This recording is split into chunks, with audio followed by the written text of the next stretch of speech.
اللہ الرحمن الرحیم۔ آیت نمبر 3 سورۃ الحجرات۔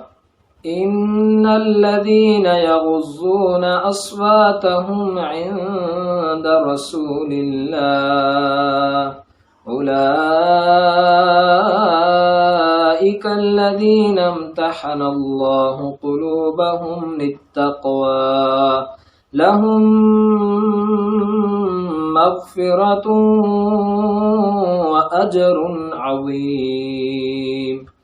ان الذین، بلا شبہ جو لوگ، یغضون پست رکھتے ہیں، اصواتہم اپنی آوازیں، عند رسول اللہ رسول اللہ کے پاس صلی اللہ علیہ وسلم، اولئک الذین یہی وہ لوگ ہیں، امتحن اللہ امتحان لے لیا ہے یا چن لیا ہے اللہ نے قلوبہم ان کے دلوں کو للتقوی تقوی کے لیے۔ سبحان اللہ۔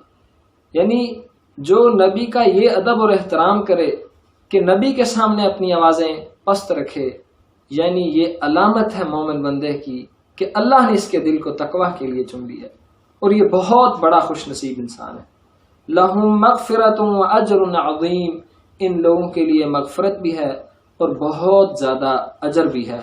اور نبی صلی اللہ علیہ وسلم نے فرمایا التقوی ہا ہنا، التقوی ہا ہنا، لوگوں تقوی اللہ کا ڈر یہ اس دل میں ہوتا ہے۔ اور نبی صلی اللہ علیہ وسلم اس دل کی طرف اشارہ فرما رہے تھے۔ اور رسول اللہ صلی اللہ علیہ وسلم کا ایک اور فرمان مقدس مجھے یاد آیا۔ نبی صلی اللہ علیہ وسلم نے فرمایا کہ لوگوں، انسانوں کے دل اللہ کی 2 انگلیوں میں ہے، اللہ تعالیٰ جس کو جدھر چاہتا ادھر گھما دیتا ہے، اور یہ ہمارے اعمال اس کا سبب بنتے ہیں۔ تو نبی کے اگر احترام سے دل تقوی کے لیے چنے جاتے ہیں تو یقیناً نبی کی بات پر عمل سے انسان حقیقی معنیوں میں جنت کا مستحق بن سکتا ہے۔ وما توفیقی الا باللہ۔ بسم اللہ الرحمن الرحیم۔